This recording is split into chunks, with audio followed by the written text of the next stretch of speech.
Tonight on Inside Story, she's the biggest conwoman Australia has ever seen. A tyrant, a bully. He's a master manipulator. Love you. Shamelessly fleecing the rich and the famous. Millions of dollars. It's a lot, isn't it? Dirty. It's like stealing from your parents. Rotten. I fell in love with him. Swindlers. Rita Subramaniam. How this timid accountant stole $45 million. No, fine. 8 properties, jewellery, clothing. Her spectacular lunchtime shopping sprees. 30,000. And her bizarre love triangle, right under the noses of unsuspecting workmates. And the deluded fraudster, All of it was the biggest lie. who ripped off a fortune from wealthy investors. He broke me. So cocky, I'm untouchable, I'm untouchable, I'm untouchable. so heartless, I'd never experienced that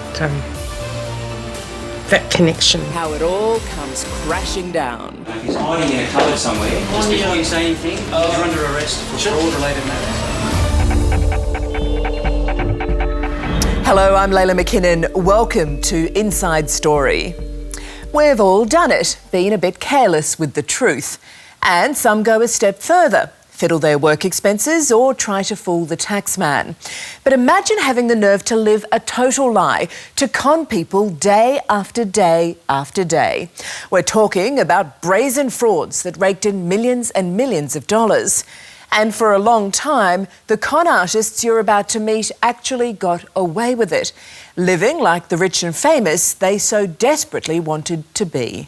I am extremely well trained as a martial arts expert. I was trained as a military officer in intelligence service. Dimitri DeAngelis has all the traits of a very clever con man. He's heartless, predatory and a great actor. Foster parents put a gun on me when I was 16 years old. He's also a compulsive liar. We believe that everything Dimitri ever said wasn't true. For decades, Dimitri paraded as a multi-millionaire, pretending the prestige cars, flash boats and grand houses were all his. Not to mention the friends in high places. So that is when I met my kind of idol, Bill Clinton. But it was all just an elaborate facade, all part of a series of audacious cons that netted him an absolute fortune, a cool $8.5 million. He was over the top, he was slimy, and he was a good con man. That's my favourite. When he's on James Packer's body. James Packer, yeah. As we'll see tonight, Dimitri was shameless. Mine. That's your favourite. Dimitri praying with the Dalai Lama. Anything to dupe gullible investors into believing his shiny success story. Some of the photos are ridiculous, aren't They they? are ridiculous, yeah. But there's a sprinkling of real ones in amongst the Photoshop ones. And that's his secret, really, isn't it? That's his secret. Always mix up a little bit of truth with the fantasy, and you never know. We believed everything he said, in fact. Everybody believed everything he said because he was so wealthy. Certainly with Dimitri DeAngelis, it's difficult to work out fact from fiction. He claimed he was a street kid who inherited a fortune from a mysterious benefactor. He bragged about working with some of the world's biggest corporations. What we do know for sure is that he was very good at fleecing the unsuspecting. Over the years, he befriended and conned many astute investors, people who should have known better. How much money did you give Dimitri? It started off at 50k, then it went to 100k and another 100k, and by the end it was about 350,000. And that was when you sold your business and you sold your apartment. It was everything you had. Everything. But it wasn't just hard-earned nest eggs Dimitri was stealing. He was also stealing hearts. What did you like about him at the end of those 2 weeks? Like about him, I fell in love with him. It's how he was to me. He made you feel special? Yeah. Never. I'd never experienced that that connection of what a man could make me feel like. He targeted people from very well-to-do backgrounds, people that were intelligent people, that already had made a lot of money, and some people that were looking forward to a very nice and comfortable retirement. Regina, can you please state your full name and date of birth? Regina Rita Subramaniam, 15th of the 5th, 1969. While Dimitri De Angelis was loud, charismatic and very showy, Regina Subramaniam was the exact opposite. She was demure and reserved, a plain woman. Subramaniam. You may not remember her name, but you won't forget her story. I just really can't explain, please. As we'll see later, Regina Subramaniam pulled off one of the biggest frauds in Australian corporate history, embezzling $45.3 million from her employer, ING. As one of the old staff said to me, it's like stealing from your parents. Did you buy that sort of items of clothing for your wife? No. And she almost got away with it. Chanel. What's a Chanel? She bought 8 properties. She spent money on jewellery, clothing, cosmetics, accessories and lifestyle. Had she confided in anybody at all? Not that we're aware of. But the innocent-looking Regina Subramaniam had more surprises in store. $1,000 wrapped up in a white envelope. As police delved into the massive fraud, they discovered evidence of a bizarre love triangle involving Regina, her husband, and a senior executive at work. When I found out later that there'd been a sexual relationship, I was absolutely appalled. But first, Dimitri De Angelis, celebrity sycophant and greedy, brazen conman. Dimitri played his victims like a maestro, but much like his piano playing, it was all a lie.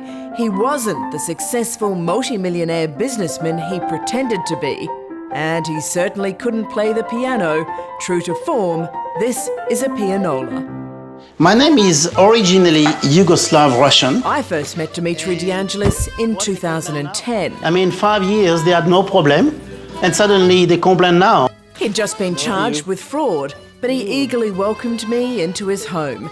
And naturally, he was denying any wrongdoing. Is everything that you've told me today true? Everything I have said today is implicitly true. But within 3 years, Dimitri would be behind bars. Just before you say anything, you're under arrest for fraud-related matters. Convicted of defrauding investors in his latest money-making scam, a sham recording business called Emporium Music. We have country music, we have rock, we have dance music. So He seemed very genuine. I liked him a lot. I really got on well with him. Peter Schoonens was one of the many investors so blinded by Dimitri's charm that they thought of him more as a friend than a business partner. I gave him $100,000 to invest in the stock market and the $100,000 for Emporium. Peter, a retired aerospace engineer, was in good company. Other investors included a top-flight Victorian barrister, a professor at one of Australia's leading business schools, Paul Keating's sister Anne, and the former Deputy Lord Mayor of Sydney, Marcel Hoff. Each gave Dimitri tens of thousands, if not millions, to invest in Emporium Music. What was it that enticed them about the investment?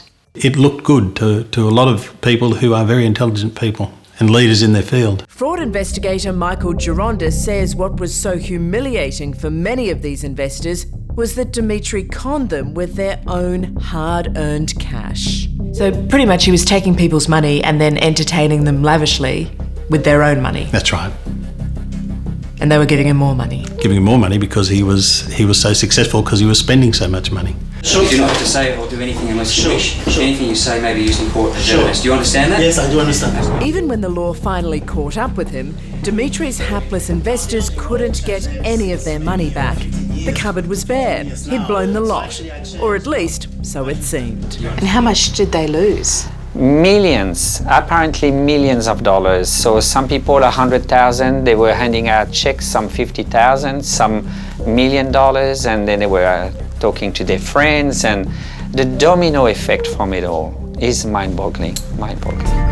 Coming up on Inside Story, Love you. how Dimitri seduced I fell in love with him. his unsuspecting victims. Everybody believed everything he said.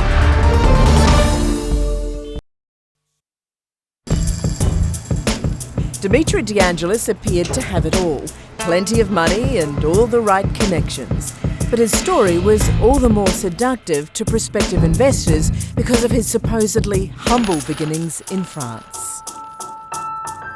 He really drew people in through his hard life and his upbringing, and people really felt sorry for him. According to the well-worn legend, Dimitri was orphaned as a baby, then taken in by an abusive foster family that used him as a domestic slave. In France, they were placing children like they were giving a chicken into a family. It was terrible. Always with an eye for the dramatic, he claimed he was thrown onto the streets at age 16, naturally enough, at gunpoint. When I slept on the street of Paris, I also was confronted with reality again. Well, Dimitri's idea of reality. The conniving conman says that while living on the streets of Paris, he met this man, Angolan singer Raoul Ndipwo, who became his spiritual father. Why Raoul did exist and was very wealthy, it's highly unlikely the two were friends. But according to the French man of Faux, when Raoul passed away in Portugal in 2006, he left him a fortune. Did you inherit $52 million and a castle in Portugal? I inherited money and I inherited things. The sum cannot be discussed because I want to keep that very private. Was there any evidence that he ever did stay in a castle or have a spiritual father who was a musician? No evidence at all. So you're an orphan, a street kid, a model, an intelligence officer, yes, a martial arts expert, yes, and a record label owner. That's right. And it's a lot, isn't it? If you were to say this to someone that is have a normal life, they will say there is something wrong there. We believed everything he said, in fact. Everybody believed everything he said because he was so wealthy. So if he had a castle, yes, he had a castle. Why not? We had been to so many other very expensive houses already, that he claimed was his. So another one, why not? Terry B is an art dealer in Melbourne. He was friends with Dimitri for 17 years, introducing him to a handful of his own clients who invested with the fraudster. You like a bit of colour? Oh, yes. We sell happiness here, not just painting. That's the intention, yes. He was always very kind to me because obviously now I understand that my database was much more lucrative than me handing a few $1,000s to invest in his company. And so he was very, very generous to me. So he could actually access some of the people that I knew. Was there ever a moment where you saw through him or you suspected him? I did question because sometimes it was just too much to be true. But then you see contracts and lawyers and lawyers investing in the company and business people who are supposedly educated and savvy. And so he was clever. Dimitri hungered for money and social standing, but the only real jobs he had were quite modest. To get what he so desperately wanted, Dimitri had to lie, cheat and steal. And to do that, he had to convince his wealthy victims that he was one of them. He was so convincing, his personality was so overpowering. He radiated this energy of a very wealthy, a successful person. Businessman Peter Schoonens was renting a penthouse apartment in the affluent Perth suburb of Scarborough when he met Dimitri. I got a call from the landlord who wanted to sell the apartment, and he said, I've got somebody who represents a Malaysian royal family who would like to have a look at the apartment. I opened the door, and there Dimitri walked into my life. Smartly dressed, his French accent filling the space. Oh, I love this. This is beautiful. Waving his arms around and saying, I own many properties around the world, and no, I don't represent the Malaysian royal family. I'm looking at this for myself. Dimitri began dazzling Peter with his credentials, including, of course, the photos of his high-flying friends. Then the swindle began.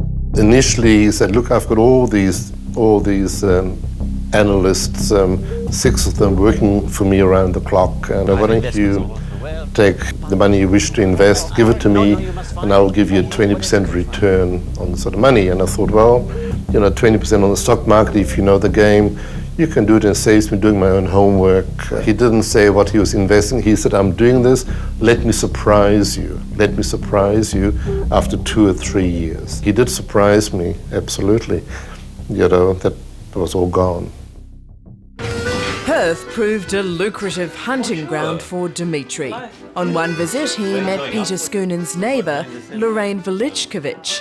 Divorced and with her own business, she was the perfect target. And for 2 weeks, Dimitri wined and dined Lorraine, lavishing her with attention. What did you like about him at the end of those 2 weeks? Like about him, I fell in love with him. It's how he was to me. I'd never... He made you feel special? Yeah, never. I'd never experienced that that connection of what a man could make me feel like. Lorraine was completely taken in, amazed a high flyer like Dimitri had time for her. I felt privileged that this wonderful man would help me. And how did you communicate with each other after those initial 2 weeks? Texts. It would be 20, 30 times a day. Yeah, it was definitely texts the whole time. Dimitri soon had Lorraine mesmerised. Over time, she sold her apartment and her business, willingly handing over the money to the conniving con man, despite the warnings of her best friend. She thought he was a viper, and she was saying, hey, this is nothing but bull. No, Noddy. And I'm saying, no, Stella, Lorraine, don't do it. He's a con man. He had no fears. He had no fears. That's probably why he pulled off what he did, because he had no fears. He used to say to me, I'm untouchable, I'm untouchable, I'm untouchable. And so I used to think, that's a bit much, that's a bit much. Coming up, Yes, we do. Dimitri's elaborate scam. It was always a show. Finally comes unstuck. You say anything? You're under arrest for fraud-related matters. How low did you get? I wanted to die.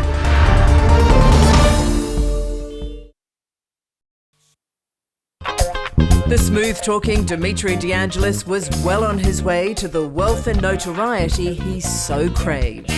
And in 2005 came his most ambitious swindle yet, a company called Emporium Music. We have country music, we have rock, we have dance music. After conning a handful of obscure singers into signing up to his new record label, Dimitri hit the road to drum up interest from investors. And being the good friend he was, Dimitri approached Peter Schoonens with the investment opportunity of a lifetime. He needed, obviously, seed capital, and for my seed capital of $100,000, I would get 30% of the company. He had very, very detailed business plans, and I thought, wow, this looks quite promising. And I was quite impressed, actually. He had real companies. They were properly constituted. He had an office for a while in Chifley Towers. I don't think it did anything. It was always a show. It was never a real business. But it had to look like it was to get the people in. He harassed people non-stop on the phone and emails, and would tell them that we're very close, we're so close to hitting the threshold provided to us by ASIC, we just need a little bit more. We're almost ready to float, and then we're all going to be super duper rich. And with the returns Dimitri DeAngelis promised, he soon had plenty of interest. Dimitri claimed that every 1% share would be worth $6 million when the company was eventually floated in 2009. For Peter Schoonens, that would mean a massive windfall of $180 million. But Dimitri didn't stop there. To make the offer seem more attractive, he falsified documents to make it appear James Packer and Lachlan Murdoch were shareholders in Emporium Music. They weren't, but it was enough to dispel any doubts investors had in his bold new venture. Here I am, living in a dream. I think some of the investors went to dinner with some of the artists in the early stages, and the artists were excited because they were fooled, and everyone was thinking it was fabulous and it was going to do remarkably well, but I think there was only a few CDs produced. And of the handful of CDs that were produced, Most were handed out to his investors or strategically placed in shops to feed the illusion of Dimitri's stable of stars. If he was with a particular victim, he would arrange to have maybe some CDs placed in a music shop nearby and then walk past that shop, show, look at these CDs, this is my business here, they're selling them here. He was very clever in where he placed his props, which he used to defraud people. While Dimitri captivated investors with Emporium's hot new acts, his 2-year relationship with Lorraine Velichkovich was warming up too, or at least that's what she thought. And you got in deep, didn't you? Oh, yeah, I did. I came over for a weekend and he said, I think it's about time that you moved to Sydney. And that was like an invite for me to come over and be with him more often. And she did just that. Dimitri had already convinced Lorraine to sell her business and hand over the proceeds. Now she sold her Perth apartment to move to Sydney, giving that money to Dimitri too. But that wasn't enough. He demanded even more. He was saying he needed, $340,000 extra, and I just went, I said, I'll insult you if I told you how much I could give you. So I said the amount, and he said, oh, no, you can give me that as well. So by the time I got to Sydney, I was living on virtually nothing. So you stayed here when you moved to Sydney? Yes, I moved in here and stayed for 6 months. And did Dimitri put you up here? No, I was paying him rent. You'd sold your house and given him everything and you were paying him rent? That's right. As it turned out, Dimitri didn't even own the apartment, yet he gladly pocketed the $500 a week in rent. How often did you see Dimitri when you moved to Sydney? Yeah, it would have been 5-6 times. Had you imagined that you would be spending all your time together? Yeah. Did you have a physical relationship? No. Did he have a reason why not? He said he had a brain tumour and they were doing experimental drugs on him, and he'd said that he couldn't have an erection for 2 years. As the deadline for the public float of Emporium music loomed, the truth was closing in on Dimitri De Angelis. He'd promised investors a handsome payout when the company went public on June 26, 2009. But that date came and went and nothing happened. And the incessant phone calls, emails and texts from Dimitri came to an abrupt end. That's when they all started contacting him, asking him when it's happening, and that's when he started deferring them and putting them off the trail and sending text messages to say he was away, he was in France, he was overseas. Every week we started getting a new victim in to tell us what had happened. How low did you get when you found out that it had all been a scam? I wanted to die. I couldn't believe it. What are you talking about? Do you have search warrant? Yes, we do. Please show me the warrant. Yes. The gig was finally up, but when Roland Winter and his team arrived to arrest Dimitri at his home on Sydney's North Shore, his longtime boyfriend, yes, his boyfriend, Aaron Hung, denied he was home. So we need to speak to Mr. De Angelis. Oh, right. He's not here. You need to tell us where Dimitri is. He was here about 20 minutes ago, and if he's hiding in a cupboard somewhere, No, there's no one. There's no one. That's my bedroom. But police soon found Dimitri, and, smooth as ever, he couldn't be more cooperative. I pay rent here, so I'm Just only... before you say anything, you're under arrest for fraud-related matters. As they searched the house, police found some of the precious few CDs Dimitri did actually produce. There was a fake Order of Australia medal, electronic records of his meticulously crafted business plans, and a number of his prized photos. What they didn't find was any trace of his ill-gotten gains. I just must say that all of you have been extremely polite and extremely well-mannered. Where do you think all their money went?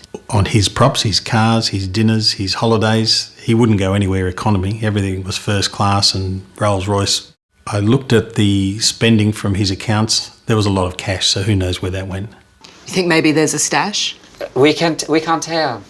But would somebody that clever to pull this off for so long, knowing that there is a risk for him to be put away, would actually come out with nothing at the end of it? To me, I doubt it. Dimitri certainly showed no remorse, and throughout his trial, he denied any wrongdoing. He eventually pleaded guilty to the Emporium music scam and is currently serving 12 years in prison for defrauding more than a dozen people of $8.5 million. Yet for all the pain those victims have endured, some, inexplicably, still have fond memories of the larger-than-life swindler. I don't regret the time that I was with him, because until the truth came out, he never spoke to me ill. He filled my heart. I was going to be with him for the rest of my life. So the 3 years that were so close, I never regretted a moment of that. It's just when everything went, the truth came out, he broke me. It was exciting, and nobody had ever experienced anything like that before. What would you say was the biggest lie Dimitri ever told you? All of it. All of it was the biggest lie. In fact, what I want to know is what is the real story? Who is this man? How do one become so good at being so bad? Still to come on Inside Story, Regina Rita Subramaniam. the mild-mannered accountant who embezzled a fortune One of the largest individual frauds in Australia. and shopped up a storm. How much would you spend during a lunch break? 20,000-30,000.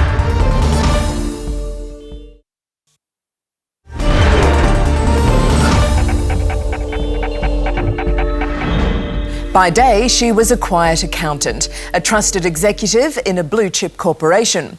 By night, she was a mysterious millionairess, an insatiable shopper who spent a fortune on little luxuries, with big price tags and famous labels. And she fooled everyone, even the toughest watchdogs in one of the world's largest financial institutions. Regina Rita Subramaniam. She's sweet. Did they tell you that you were under arrest? Yes. Very polite. No, fine. And most unassuming. When you say 10, it's $10 million? Rough, yeah. Less than 10. Regina Subramaniam is also an A-grade corporate swindler, up there in the Super League with the likes of Alan Bond and Christopher Skase. How does this compare to other frauds in Australia? Is it one of the largest? It was one of the largest individual frauds in Australia. In the space of just 5 years, the trusted accounts clerk stole more than $45 million from business giant ING. You don't get ones that are $45 million every day. No, that's our first one. And nobody at the company suspected a thing.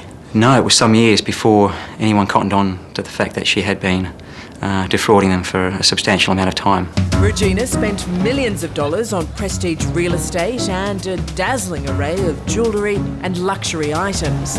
But as we'll see tonight, rather than flaunt her treasure trove of designer goods, she squirreled it away, much of it piled up around her office, right under the noses of unsuspecting workmates. What about the figure that she embezzled? That was a real shock. It was like a unsupervised child in a candy shop.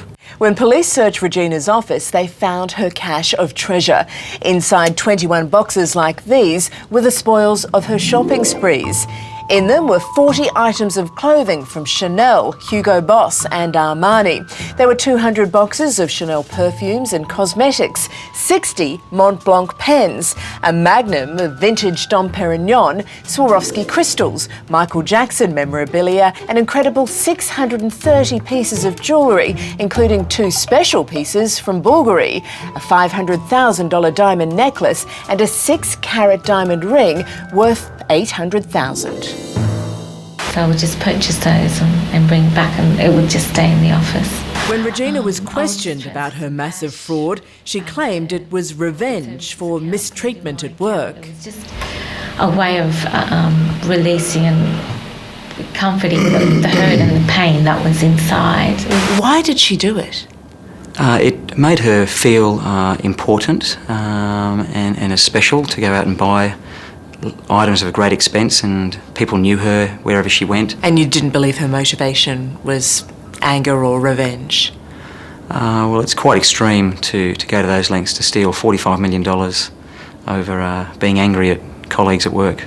Whatever her motivation, Regina Subramaniam certainly did have some strange work relationships.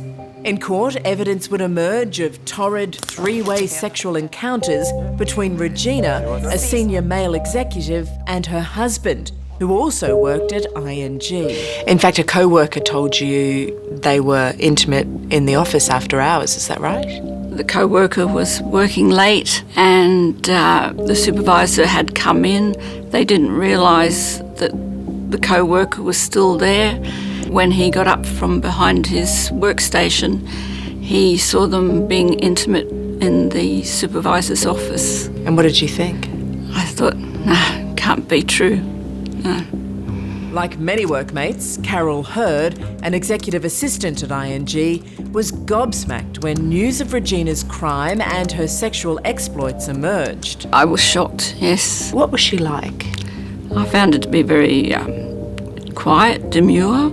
So you wouldn't call her open or friendly? No, she was not a gregarious person, no. Did you ever see her come back from lunch breaks with parcels full of goodies? Only once. I saw her come back with a fancy carrier bag. It had a gold ribbon on it, and she looked very excited. Regina started out as a junior accounts clerk at ING back in the late 80s. It was here she met her husband. After nearly 20 years of basic bookwork and data entry, Regina was dramatically promoted to a top accounting role, much to the disbelief of her colleagues. It was her husband and their lover, the senior company executive, who promoted her. What's your position at ING? Senior financial accountant. How long have you held that position for? 3-4 years. In her new role, Regina was a highly trusted employee with unfettered access to ING corporate accounts. She was authorised to transfer a staggering $30 million, and that she did, to herself. So began one of the largest frauds in Australian history. While most of her colleagues were out at lunchtime enjoying a quiet sandwich, the unassuming Regina was shopping up a storm. How much would you spend during a lunch break? 20,000-30,000. And would that be every lunch break or? No. How often? Twice a week. Okay. How would you bring Audrey back into the office? I just pick it up late in the afternoon when everybody was gone. Just pick it up there and just leave it at work. She started with small transfers the first 3 or 4 years, and then they started getting a lot larger. She would go and buy jewellery for $500,000 and take it back to work and store it under her desk at work. Not surprisingly, the stores and boutiques loved Regina. But it wasn't any old shops she was visiting. For Regina, it was all about the pricey designer brands: Bulgari, Paspaley, Chanel, Hugo Boss. And given the endless supply of loot from ING, money was no object. They just told us that she would come in very frequently, and she was a great customer. Regina spent an estimated $13 million at her favourite store, Paspaley. And her loyalty was rewarded with a holiday on one of the company's luxury pearling boats, along with her husband and her friend Nolene Keane Ward. Did they give you any gifts in return for their customers? We just had one trip with Paspaley. They just took it to Darwin and back, and that was all. Regina also lavished money and gifts on staff at the upmarket stores she patronised. When former Paspaley employee Doris Suter wanted to buy a property, Regina gladly obliged. Yeah, she gave Doris $1.3 million as a start-up fund to buy a house. $1.3 million? Yes. What did Doris say about that? I guess Doris was initially overcome by it, but we had to approach later on to get that money back in conjunction with ING Holdings. Nolene Keane Ward was even more fortunate. Not only was Regina Subramaniam spending an absolute fortune on jewellery and luxury goods, she was also buying up big in real estate. One of those to benefit from her largesse was Nolene Keane-Ward, a shop assistant at Chanel, where Regina was her #1 customer. Now, call her lucky, call her canny, but Nolene bought an apartment in this inner-city block for $1.29 million. 1 year later, she sold it to Regina for $3.1 million, a tidy profit of $1.8 million. A lot of people who met Regina made a lot of money out of her. Yes, well, Regina was spending someone else's money, so she was very generous with her outgoings.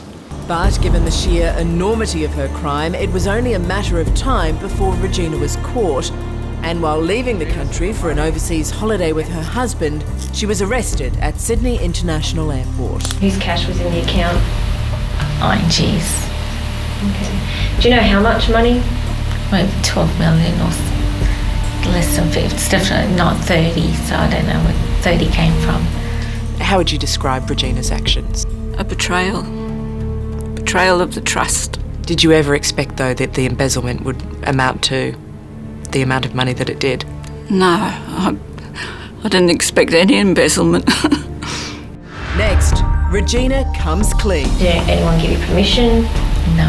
How she stole $45 million. 2 more bags of permission to you. Tell me about the property. 4 in Bondi, 3 at Kimberley. I couldn't see it, but obviously it was happening.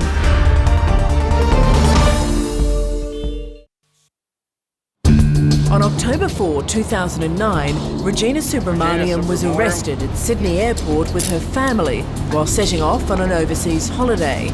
At first, Regina downplayed her crime, acting as if it was little more than petty theft. Did you buy anything else other than jewellery or Chanel? Oh, there's some Tiffany's and Mont Blanc. That was all. Did you buy any particular pieces of clothing? Oh, Hugo Boss, Armani.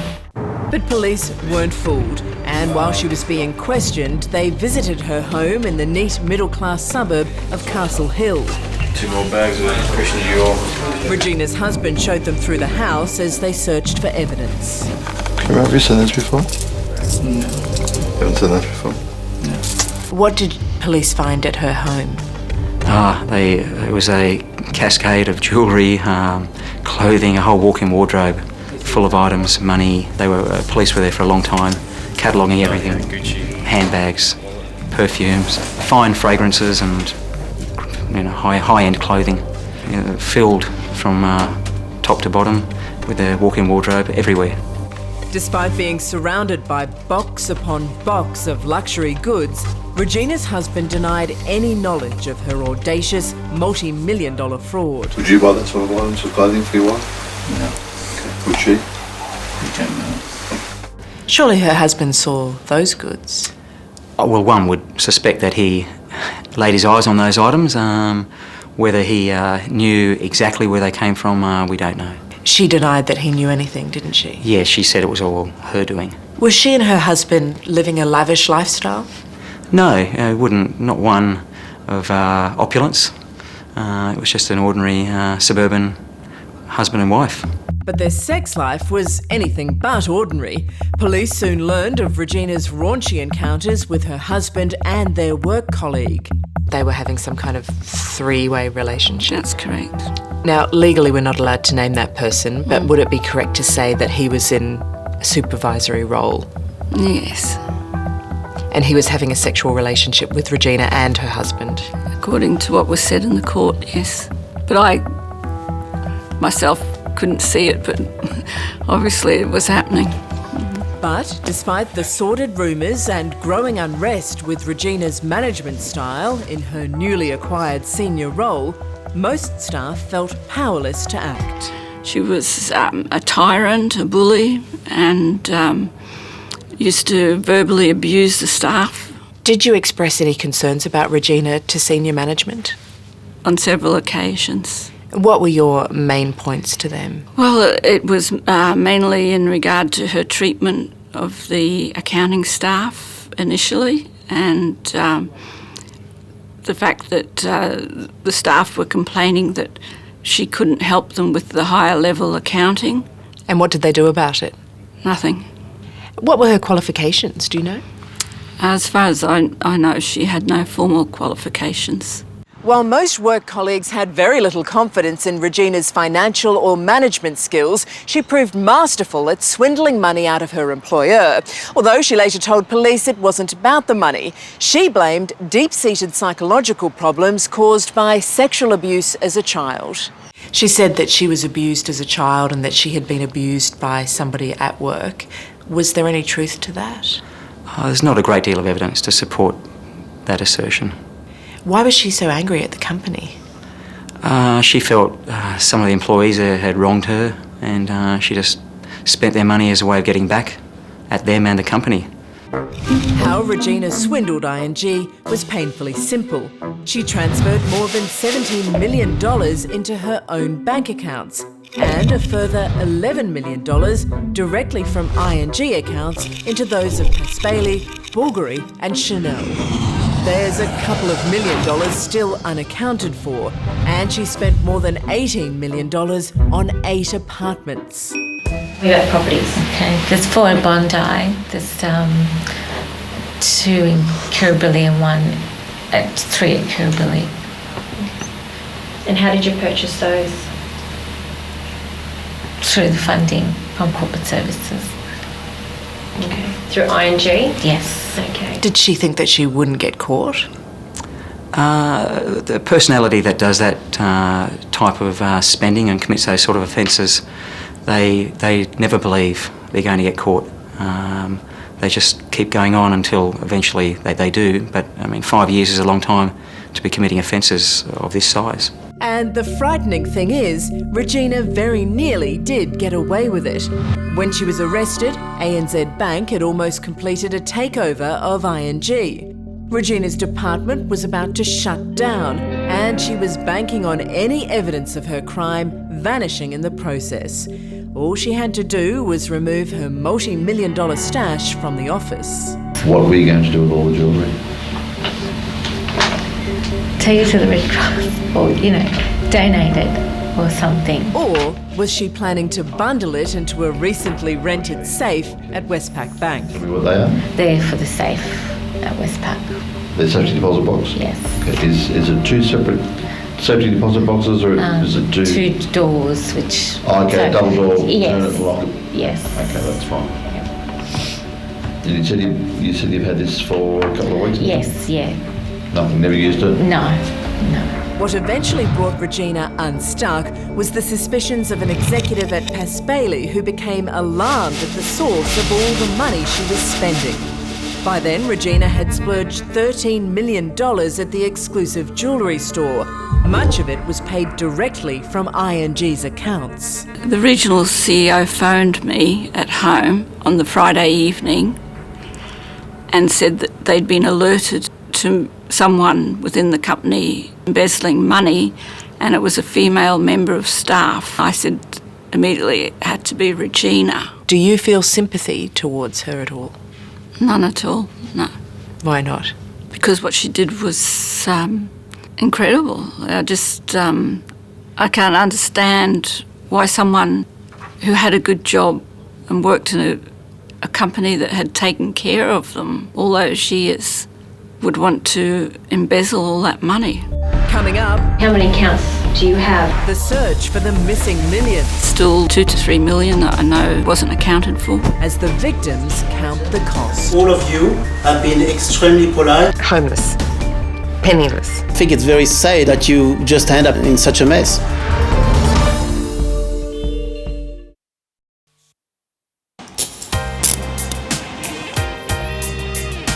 Regina Subramaniam was under arrest. Over 5 years, she had swindled $45 million from ING, becoming one of the biggest fraudsters of all time. How many counts do you have? It's with St George and ANZ in the Westpac. Now the painstaking job of finding where all the money went began. A lot of what's happened is it's only been in the last few months. So all the transactions have only happened in the last few months. She seems quite calm and open in the police interview. Was she telling the truth? To a large extent she was. She was quite open about what she had done, although she didn't give us the exact time frame that she had been committing the frauds. Regina was eventually sentenced to 15 years jail, reduced to 11 years after she appealed. But most of the $45 million she stole was never recovered. Regina did send money offshore. Do you think that there's still money for her to have when she gets out of jail? Could be, yeah. There's still 2 to 3 million that I know wasn't accounted for. Do you think that the company had justice in jailing Regina, or do you think that people escaped without being punished? Oh yes, I think the husband and the supervisor should have been made accountable because they put her into that role knowing that she wasn't capable of the position. Regina's husband continues to stand by her, and even though ING did not recover the majority of the stolen money, the couple were allowed to keep their Castle Hill home. One would find it hard to believe that he didn't know what was going on, given the contents at their suburban home, but there was never any evidence to say he knew or assisted in causing the transfers to happen. What did you think hearing all of this come out in court? Absolutely devastated.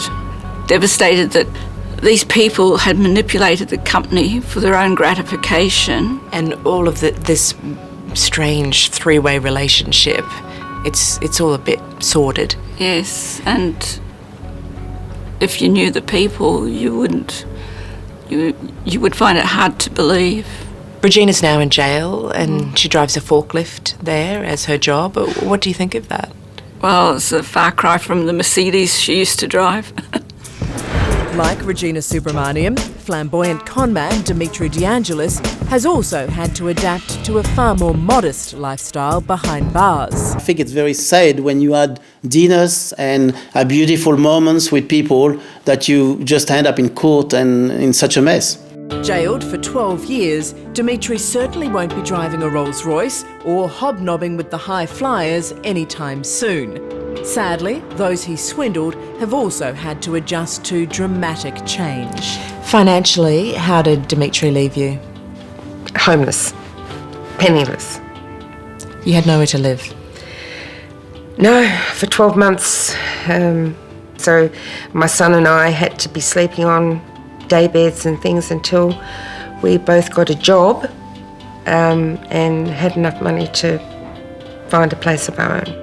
But amazingly, despite all she's lost, Lorraine Velichkovich is still able to focus on the good times she shared with Dimitri.